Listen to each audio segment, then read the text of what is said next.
Hey everyone, thanks for watching the Science of Reading summary video. Now, normally I would say don't watch the summary videos, watch my complete video, but without exaggeration, I haven't edited the complete video yet. It's going to probably be between an hour and a half to 2 hours long, so it's already filmed, I just haven't edited it.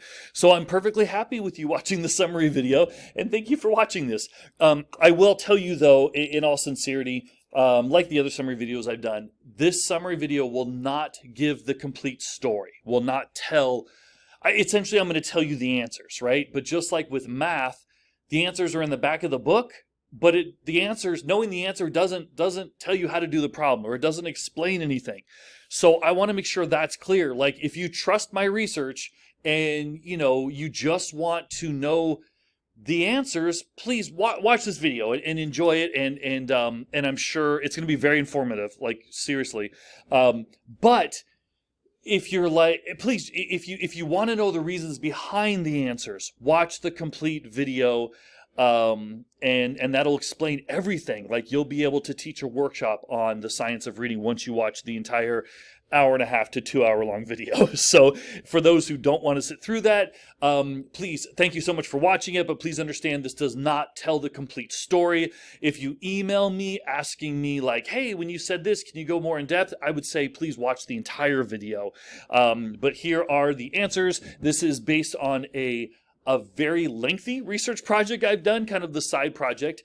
And I'm just going to go through these slides very quickly because, like I said, this summary video is probably going to be as long as a regular video of mine because, the full length video of this is an hour and a half to 2 hours long. So let's get into it. So I talk about, at the very beginning of my video, I talk about why I do this. And essentially it's because if you see reading, the difficulty reading has been a pattern for generations, for years and years and years, right? And so if something is consistent, if something is very difficult consistently to do, there's got to be a reason for it. And it's not just because people aren't working hard enough. There's got to be a specific reason. So that's what I set out to find. And I did find the reason. So just a spoiler alert, you'll find the answers. And it's important for me for teachers to know this because they are heavily impacted by their students' reading test scores, whether it be, judgment based on from an education perspective, like, hey, that teacher's reading test scores are very low for the students, or whether it's just personal reflection, like, am I questioning if I'm a good teacher because my students' test scores are not where I want them to be, or I should say reading scores are not where I want them to be.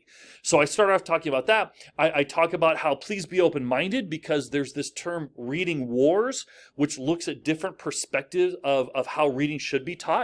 And both sides are very adamant. And both sides are very much like, I'm right because here's, my stuff is research-based and so on and so forth. And so I talk about please be open-minded. If you're from one side or the other and you're just looking for specific evidence to support your belief, maybe don't watch the video based on that. Kind of open your mind up and just look at the research with reading. That's what I start the video with. I continue talking about the different meanings of science and how, like, both sides of the reading wars will say my information supported by science. But as I'm doing all of this research and research for all the other videos I've done, I've learned that the term based on science or science-based or research-based isn't always the same, right? It doesn't have the same meaning. So I talk about the different meanings of what that means, based on science, science-based, evidence-based, scientific approach, and all that stuff, so that as a teacher yourself, when you're watching this, when you're watching other videos or a textbook company's trying to sell you something and they say their stuff is based on science, you can evaluate what they are meaning by based on science. And I explain like the scientific approach and what it really kind of means to say you're based on science or following a certain scientific approach or research based, what that really means. So I talk about that in the video. And then I talk about like how much information of this do I share, because I could probably go on for 4 hours about this stuff because there is a lot of research out there. And so what I really chose was like what I would say that the information that's the most important to building a foundation of effective reading. That's what I figured I would share in the video. I equated it to power standards. If you remember a few years ago, we talked about what do we teach? We can, if we teach everything, our students might not remember everything. So let's choose choose power standards. That's kind of what I focused on and talked about. Like the stuff I'm presenting in this video would be like, I think the most relevant or important, if you will, even though there's a lot of other stuff to share. Okay, so then I talk about like answering the question, what is the best way to teach reading? And I mentioned that that within that question, there's so many other questions. Like, you know, and each other question requires different answers. So how do people learn to read? What's the best reading strategy for a particular level? You know, how do we raise our reading test scores? What's the most effective way to learn? Curiosity, by the way, get people curious, they'll learn. But then what is the most effective way to create curiosity? And how do we get our students to enjoy reading? And so I mentioned like the question may not be how do I get my students to read? Because they are reading, right? They're reading social media, they're reading posts, they are reading. But rather, how do I get them to read and analyze and apply what I want them to read? How do I get them engaged in my reading? So to answer the question, what is the best way to teach reading? There's so many other questions out there. So I go into that as well. I talk about the reality of reading as an adult. Now, you'll see whenever you see an underlying thing here or whatever or anything, there's links to all the research and so on, and you can check that out at a later date. So reality of reading as an adult is 1 in 5 adults are illiterate. Only 12% of adults are proficient readers. Only 31% of college graduates read at a proficient level. So only a third of college graduates read at a proficient level. Over half, so 54% of all adults read at a 6th grade reading level or below. So I talk about how difficulty reading is not just a teenager or an ELD thing. It's a reality as an adult. So then I bring up, looking at the reality, that's kind of what it is out there as far as how difficult it is to read. And oftentimes we will say, to be you need to get to here to be an effective reader, a proficient reader, or so on. Because we're educated adults, we might think that people read at a higher level, and then no, this is the actual reality of reading right there. I wanted to establish that as a base first. You can see how difficult it is for adults to read, because then that will support the answer is like how we create reading as a child. How do we develop reading? Why is it so difficult to read? By knowing this information in advance, it makes that answer so much easier to understand. So if you look at the reality of reading as an adult, 20% of all adults are illiterate. Only 12% are proficient readers. Only 31% of college graduates read at a proficient level. 54% of all adults read at a 6th grade level or below. And before you question like, wow, all these adults they don't know how to read, right? They need to learn how to read better. It may start to question like how we're evaluating reading levels or level of reading, that kind of thing. So I talk about that in the video a little bit. So why is reading so difficult? Here's the answer. The reason reading is so difficult is humans are not born with the ability to read, nor are we born with the neural circuitry to read. We literally don't have the ability to read when we're born, but not only that, we don't have the neural network to read. So it's not like, when you're born, you can't see yet because your eyes don't open. It's not that.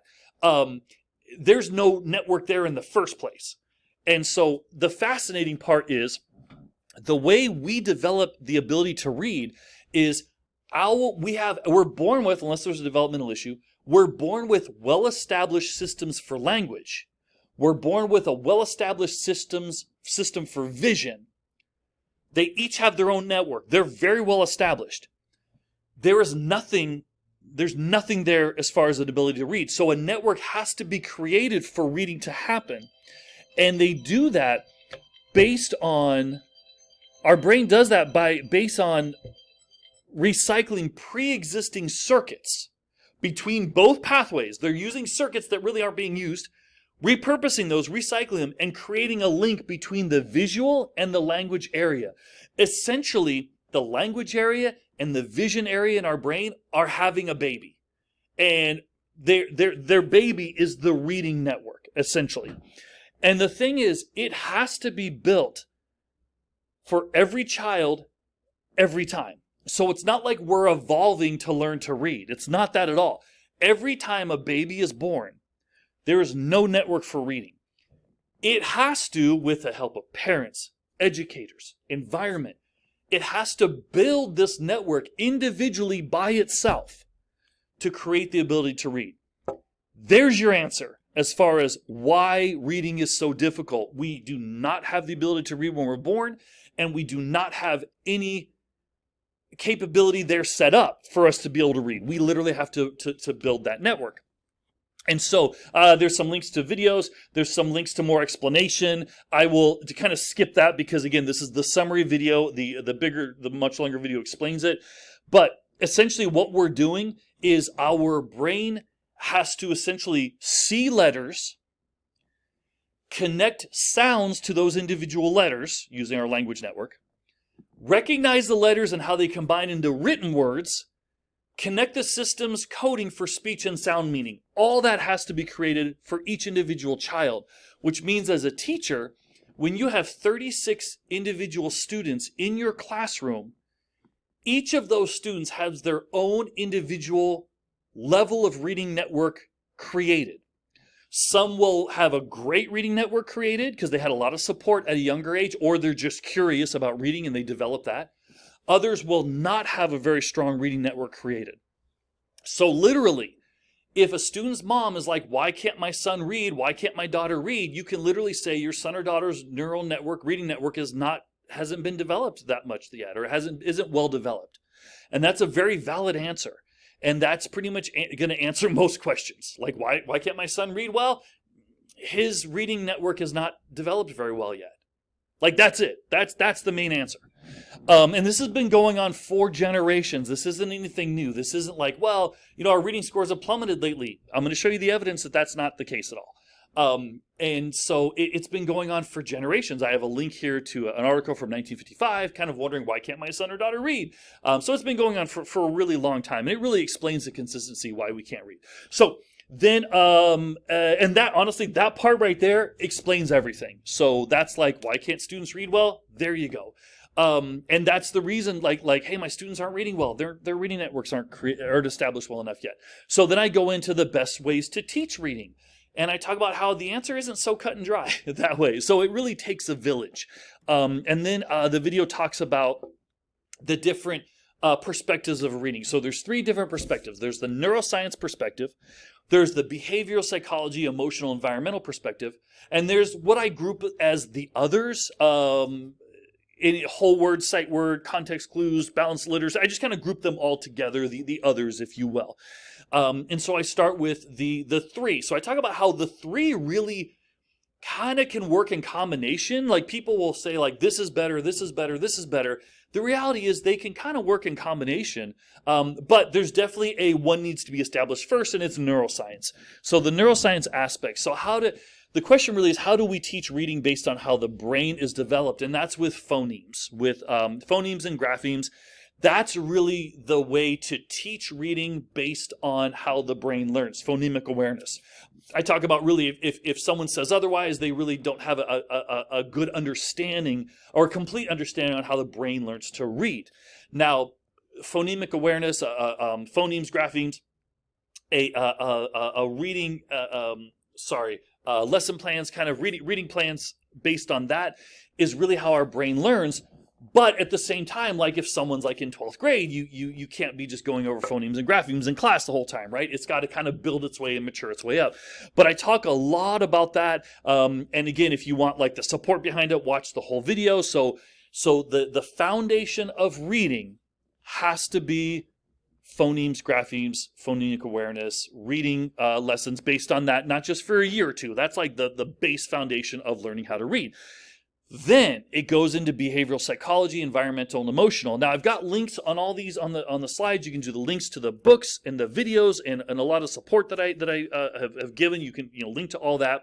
But there's a behavioral psychology, there's an environmental and an emotional aspect to reading as well. And so this author, Springer here, talks a lot about that. And she's a neuroscientist and an educator. She has a background in neuroscience and a background in education. One of the few that has both, right? Oftentimes, there's a lot of neuroscientists talking about reading, a lot of educators, but neither one of them, they don't communicate with each other. This one, this lady, her book, Marilee Springer, she has a history in both. So she looked at different studies that supported essentially, once you have that phoneme and grapheme, that phonemic awareness foundation in the brain to develop that reading network, And I should reference too, going back here, creating that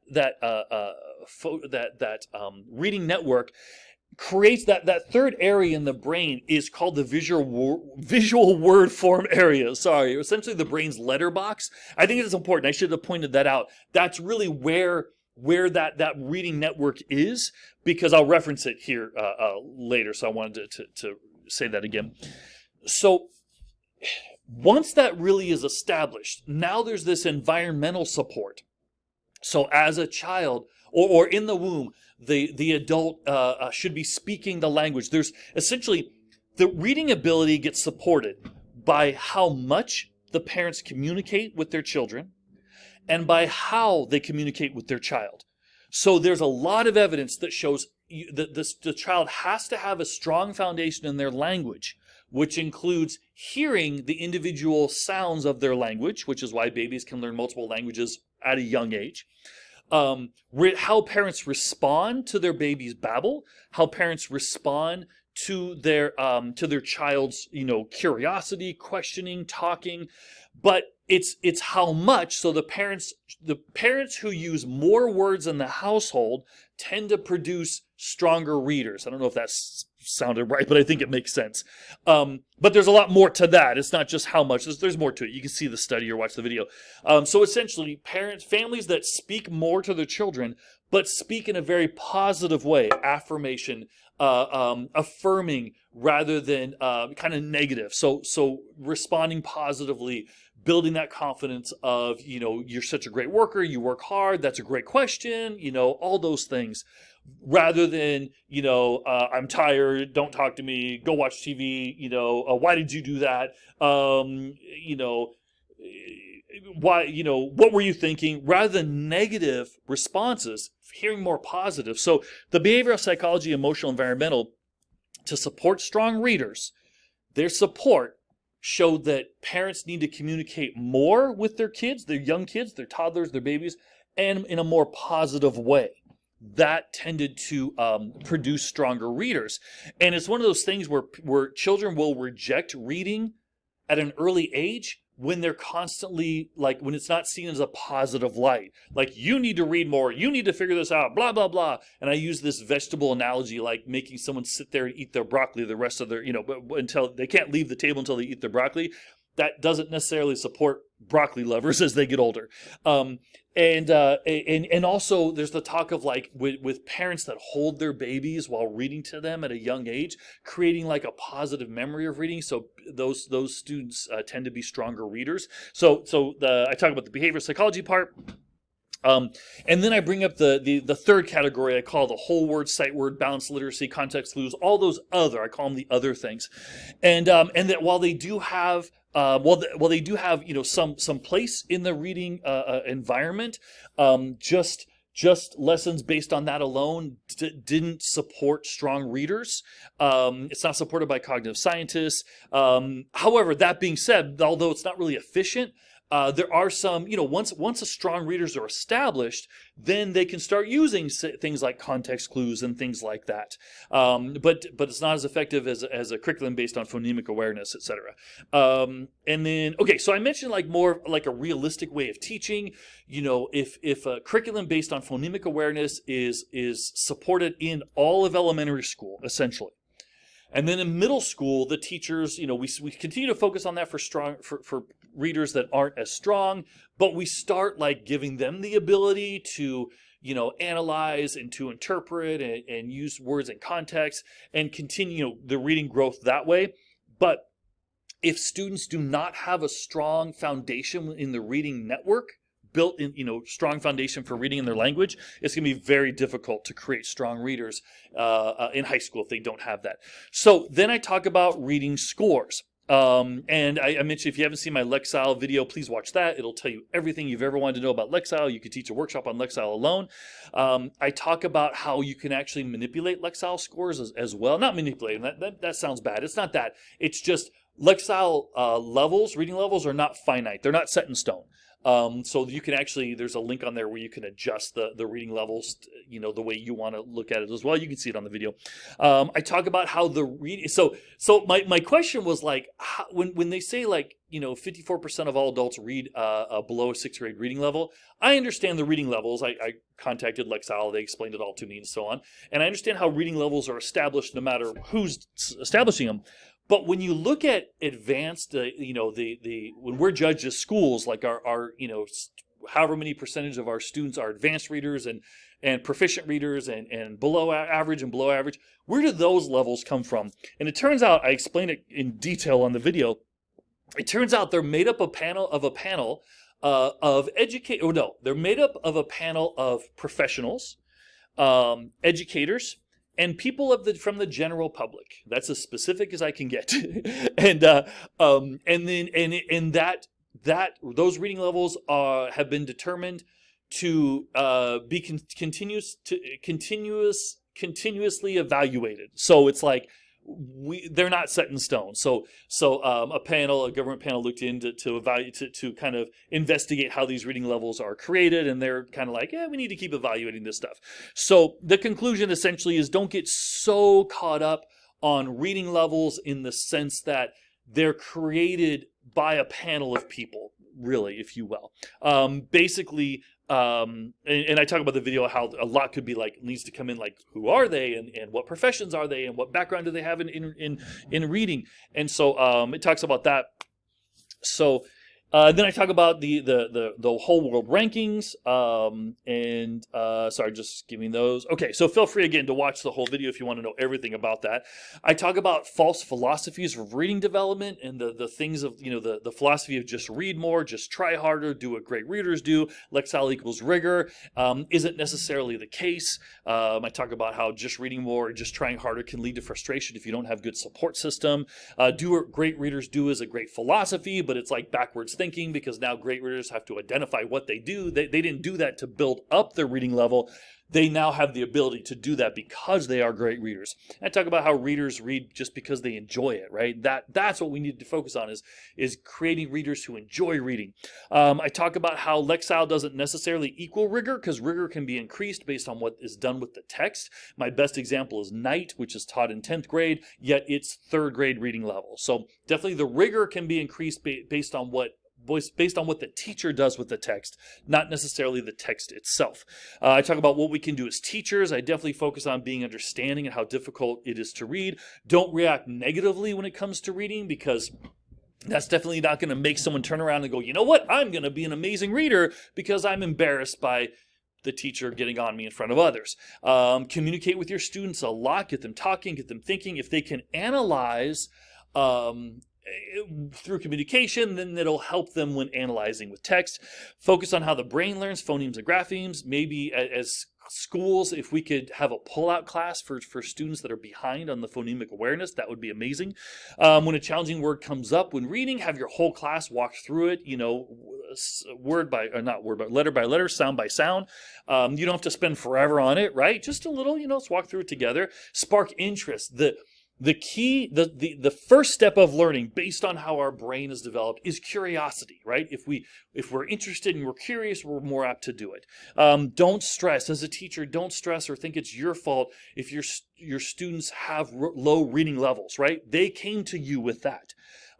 So praise any growth, right? If you see any growth in their reading level, or I should say, I referred to it in the video, level of reading. Not so much reading level of reading. So if they started at, say, a 600, no matter what readability score you're using, if they started at a 600 and they're at an 800, praise that, right? That's amazing. Any growth, because remember, reading is not natural for us.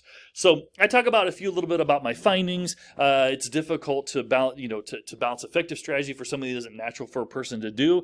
And so maybe we're basing our reading levels because we know reading levels are created by a panel of people, or by if you watch my Lexile video, a set of 3 million tests, and they took the middle 50% to set the base general levels, and then they took the 80%. You can adjust it based on the 80% of the tests that were taken define like the average reading levels there.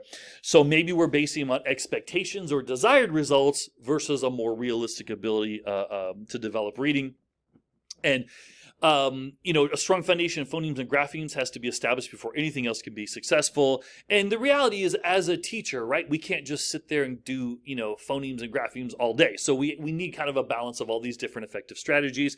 I talk about how, we tend to focus on our world ranking in reading is always low. Our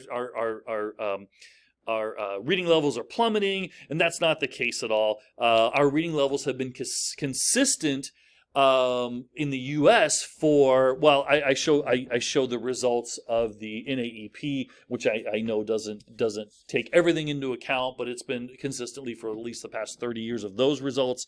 And the consistency, if you look at the world rankings here, as far as our reading results, they're very, very consistent.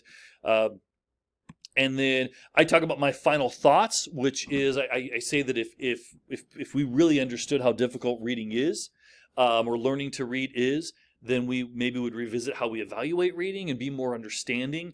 The term reading failure, I talk about how the fact that we could read in the first place, many neuroscientists refer to it as a miracle.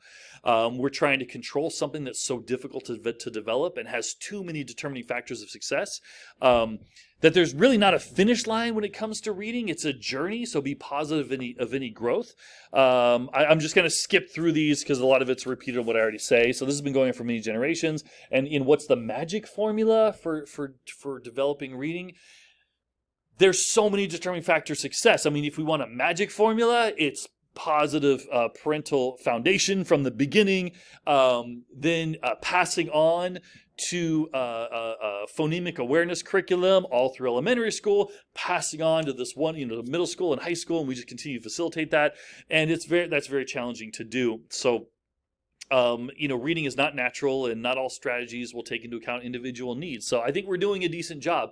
And in reading, I didn't mention this before, I do talk about it on the video. Reading is so powerful and so important for the brain because it connects so many different neural networks.